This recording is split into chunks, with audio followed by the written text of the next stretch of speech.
Hello everyone. In this lecture, we will be discussing about the classical liberal theory of democracy.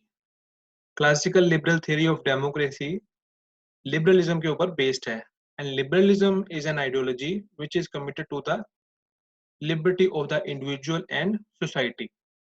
इसमें बात की जाती है maximum freedom of the individual की और लिबरल्स का मानना है कि जो अल्टीमेट सोर्स ऑफ पावर है वो इंडिविजुअल ही होता है जो अपनी पावर का इस्तेमाल थ्रू देयर रिप्रेजेंटेटिव्स इस्तेमाल करता है जैसे एमएलए और एमपीज के द्वारा और जो रिप्रेजेंटेटिव्स होते हैं एक फिक्स्ड टाइम पीरियड के लिए इलेक्ट होते हैं on the basis of universal adult franchise और जो रिप्रेजेंटेटिव्स होते हैं वो अल्टीमेटली जो लोग होते हैं उनको ही रिस्पॉन्सिबल होते हैं लिबरल्स फेवर करते हैं इक्वल राइट्स को लिबर्टी टू एवरी इंडिविजुअल को और एट द सेम टाइम वो इस बात को भी एक्सेप्ट करते हैं कि जो स्टेट है गवर्नमेंट है वो अल्टीमेटली गार्जियन का रोल निभाए इंडिविजुअल्स के लिए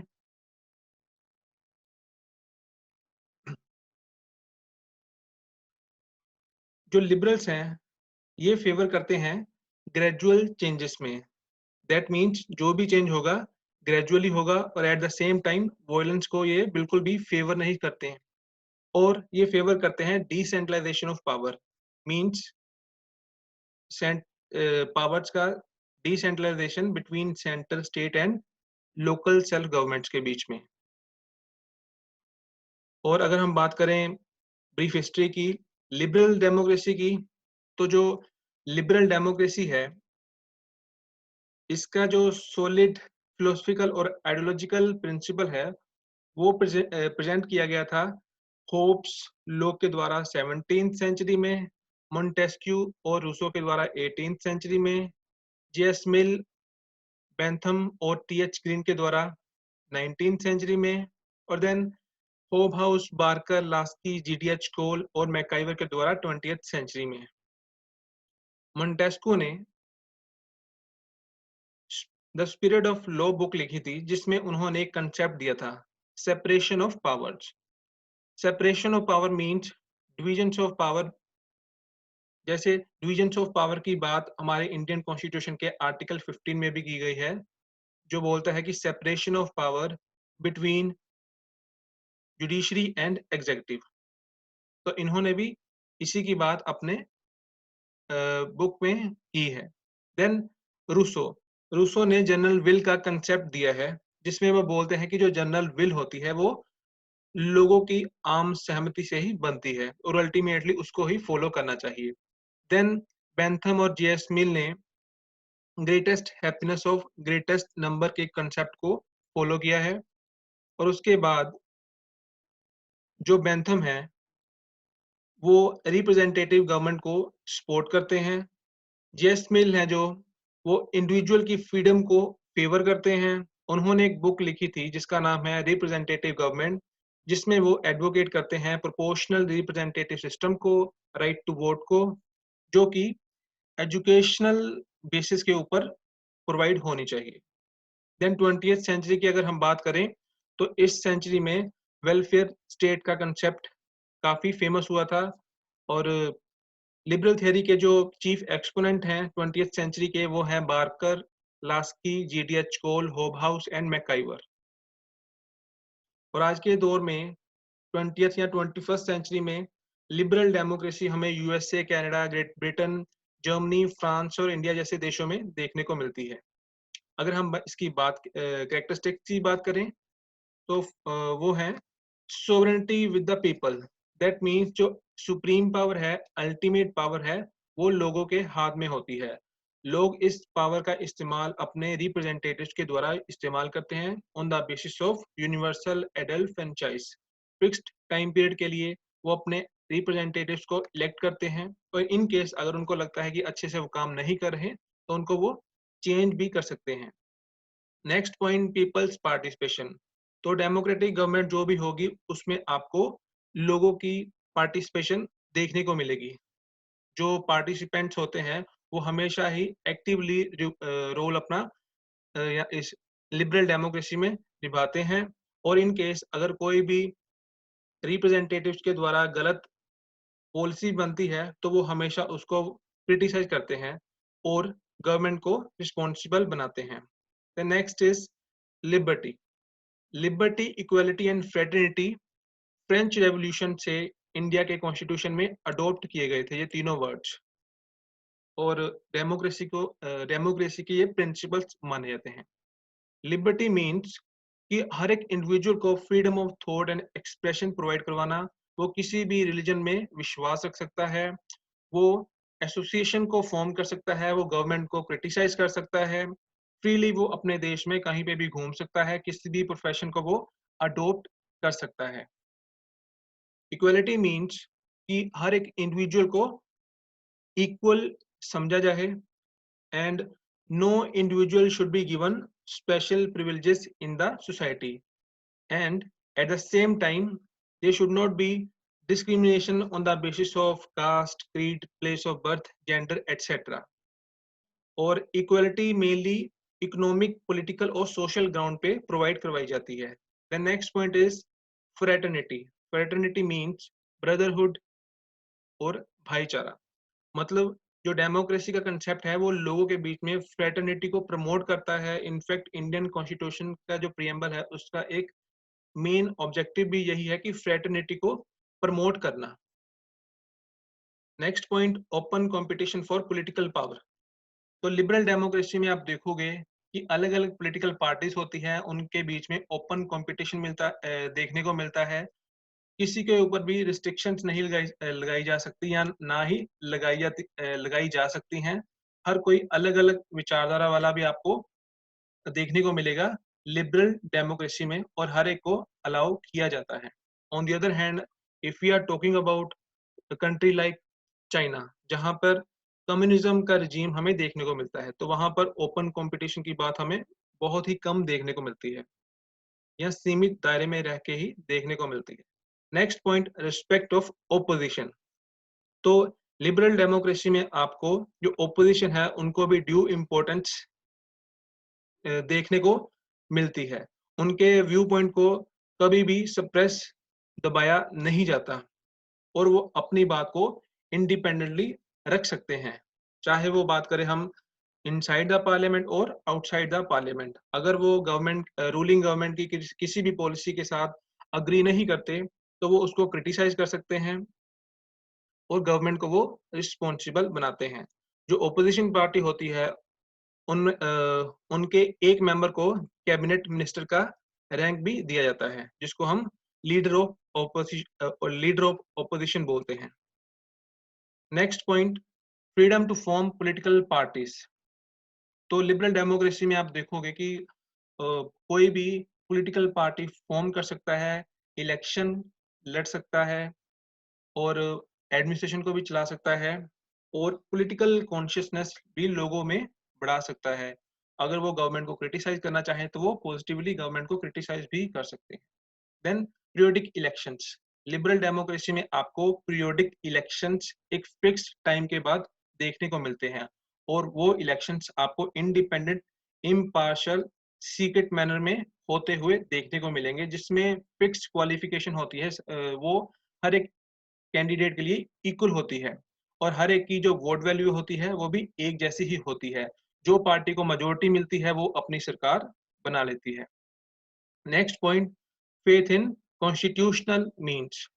अगर लिबरल डेमोक्रेसी में किसी भी तरह बदलाव की जरूरत होती है तो वो कॉन्स्टिट्यूशनल मीन्स के द्वारा ही हमें देखने को मिलता है। यानी कि वॉयलेंस की यहाँ पर बिल्कुल भी वॉयलेंस का स्कोप आपको नहीं देखने को मिलेगा, क्योंकि जो हमने रिप्रेजेंटेटिव्स चुने हैं वो खुद ही चुने हैं। तो अगर हम कोई बदलाव चाहते हैं तो उनके द्वारा ही हम अपने सिस्टम में देखेंगे। Next point, rule of majority. तो जो सुप्रीम पावर होती है वो हमेशा लोगों के हाथ में होती है। इसीलिए जिस पार्टी को 50% सीट्स मिलती हैं तो वो पार्टी अल्टीमेट अपनी सरकार बनाती है। तो इस तरीके से हम बोल सकते हैं कि जो मेजोरिटी है लिबरल डेमोक्रेसी में रूल करती है। Next point, independent and impartial judiciary है। इसके लिए जरूरी है कि जो एग्जीक्यूटिव है, लेजिस्लेचर है, और जुडिशरी है ये सेपरेटली अपना काम करे, जैसा कि इंडियन कॉन्स्टिट्यूशन के आर्टिकल 50 में बोला गया है। तो जुडिशरी जो है इम्पार्शियल होनी चाहिए, वो इंडिपेंडेंटली अपने डिसीजन ले सके, टाइमली वो डिसीजन ले, एफिशिएंटली वो अपने डिसीजन ले। इसीलिए इस तरीके से लोगों का विश्वास उनके ऊपर भी बना रहेगा। Next point, rule of law. तो लिबरल डेमोक्रेसी में आपको रूल ऑफ लॉ देखने को मिलेगा, ना कि रूल ऑफ इंडिविजुअल और rule of a particular group. Next point, provision of rights. Provision of rights means कि जहां पर भी आपको लिबरल डेमोक्रेसी देखने को मिलेगी, वहां पर वहां के कॉन्स्टिट्यूशन में राइट्स का प्रोविजन देखने को मिलेगा, जो लोगों के सिविल राइट्स को प्रमोट करते हुए देखने को मिलता है। तो जो राइट्स होते हैं उनको अलग-अलग नाम से जाना जाता है। जैसे इंडिया में अगर हम बात करें तो फंडामेंटल राइट्स बोला जाता है, अगर हम यूएसए की बात करें तो वहाँ पे बिल ऑफ राइट्स बोला जाता है। बट लिबरल डेमोक्रेसी में आपको राइट्स हमेशा देखने को मिलेंगे। Next point, independent means of propaganda. तो जो प्रचार का साधन होता है वो इंडिपेंडेंट होता है। जैसे न्यूज़पेपर है, रेडियो है, टेलीविजन, मैगज़ीन या आज के समय में इंटरनेट की बात करें, तो ये इंडिपेंडेंट मीन्स ऑफ प्रोपेगेंडा है। इनको स्टेट के द्वारा होल्ड नहीं किया जाता। अगर हम बात करें कम्युनिज्म की, कम्युनिस्टिक कम्युनिस्ट गवर्नमेंट की, तो वहाँ पे ये स्टेट के होल्ड में होते हैं, स्टेट के कंट्रोल में होते हैं। तो ये इंडिपेंडेंटली वहाँ पे अपने व्यू पॉइंट को नहीं रख सकते। मगर लिबरल डेमोक्रेसी में इनको पूरी इंडिपेंडेंस मिलती है कि अपने व्यू पॉइंट को लोगों के सामने रख सके। Next point, decentralization of powers. तो जब हम बात करते हैं डिसेंट्रलाइजेशन ऑफ पावर की, दैट मीन्स जो पावर है वो सेंटर, स्टेट और लोकल गवर्नमेंट्स के बीच में डिवाइड होती है और इंडिपेंडेंटली वो अपना काम करते हुए आपको देखने को मिलेंगे। Next point, secularism. Secularism means कि जो स्टेट है उसका अपना कोई भी रिलीजन नहीं होता। ये वेस्टर्न कंसेप्ट है, वहाँ पे इसको नेगेटिव सेंस में अडॉप्ट किया जाता है, यानी कि स्टेट रिलीजन के मामलों में कोई भी इंटरफेयर नहीं करता। पर इंडिया में इसको पॉजिटिव कॉन्टेक्स्ट में अडॉप्ट किया गया है, जहाँ पर रिलीजन के मामले में गवर्नमेंट्स इन्वॉल्व होती हैं और हर एक, पहली एक बात है कि हर एक धर्म को इक्वली ट्रीट किया जाता है और religions are equal in the eyes of government. और इन केस अगर किसी रिलीजन को प्रमोट करने की जरूरत है तो वो प्रमोट भी यहाँ पे करते हैं, यानी कि इन केस अगर फाइनेंशियल सपोर्ट की जरूरत होती है तो यहाँ पे फाइनेंशियल सपोर्ट भी दी जाती है। Next point, responsible government. तो लिबरल डेमोक्रेसी में हमेशा जो गवर्नमेंट होती है, चाहे वो डायरेक्टली है या indirectly, they are ultimately responsible to the people. अगर हम बात करें पार्लियामेंट्री फॉर्म ऑफ गवर्नमेंट, तो इसमें हमें जो गवर्नमेंट होती है लोअर हाउस के सामने रिस्पॉन्सिबल देखने को मिलेगी। अगर हम बात करें प्रेसिडेंशियल फॉर्म ऑफ गवर्नमेंट, तो वहाँ पर गवर्नमेंट जो होती है वो अपनी पॉलिसीज को पार्लियामेंट से अप्रूव करवाती है। Next point, opposition of socialism and support of capitalism. तो जो लिबरल डेमोक्रेसी है उसका बेस है कैपिटलिज्म को प्रमोट करना, ओपन कंपटीशन की बात करते हैं, फ्री ओपन मार्केट की बात करते हैं। जैसे एडम स्मिथ का कंसेप्ट है लेसिस फेयर का, तो उसमें वो ओपन कंपटीशन की ही बात करते हैं। तो सोशलिज्म को ये प्रमोट नहीं करते, उसके ये अपोज में खड़े होते हैं और कैपिटलिज्म को प्रमोट करते हैं। कैपिटलिज्म मीन्स जहाँ पर प्राइवेटाइजेशन को प्रमोट करने की बात की जाती है और जो गवर्नमेंट है उनका इंडिविजुअल की एक्टिविटी में मिनिमम रोल हमें देखने को मिलता है, जहाँ पर ओपन कंपटीशन आपको देखने को मिलता है। Next point, rejection of violence. Liberal democracy violence को कहीं पे भी एक्सेप्ट नहीं करती। अगर किसी भी तरह के चेंज की जरूरत है तो वो पीसफुल मैनर में हमें देखने को मिलता है। Next point, pluralistic nature of society. तो सोसाइटी में हमें अलग-अलग व्यू पॉइंट वाले लोग देखने को मिलते हैं। लोगों की अलग-अलग रिलिजन्स होंगे, कास्ट होंगी, अलग-अलग भाषाएँ होंगी, पर जो लिबरल डेमोक्रेसी है, ये जो वेरिएशन है कल्चर का, कास्ट का, रिलिजन का, इन सभी को एक्सेप्ट करती है। यानी कि जो सोसाइटी की प्लुरैलिटी है, उनको ये एक्सेप्ट करते हैं, ना कि सप्रेस करते हैं। Next point, welfare of all. तो 20th सेंचुरी में वेलफेयर स्टेट का कांसेप्ट काफ़ी फेमस हुआ था, जहाँ पे greatest good of greatest number की बात की जाती है और इसके जो एक्सपोनेंट्स हैं, जीडीएच कोल हैं, टीएच ग्रीन हैं, जो इसके फेवर में बात करते हैं।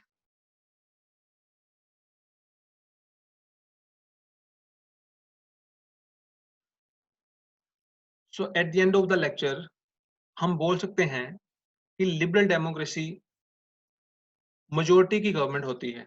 अक्सर बोला जाता है कि रूल बाय द गवर्नमेंट, पर यहाँ पे हमें जिस पार्टी को मेजॉरिटी होती है, उसकी ही पावर हमें देखने को मिलती है। But at the same time हमें इस बात को भी समझना होगा कि जो माइनॉरिटी सेक्शन होता है या ऑपोजिशन होती है, उनके भी व्यू पॉइंट को यहाँ पे सप्रेस नहीं किया जाता, यानी कि ड्यू इम्पोर्टेंस माइनॉरिटीज़ को भी दी जाती है।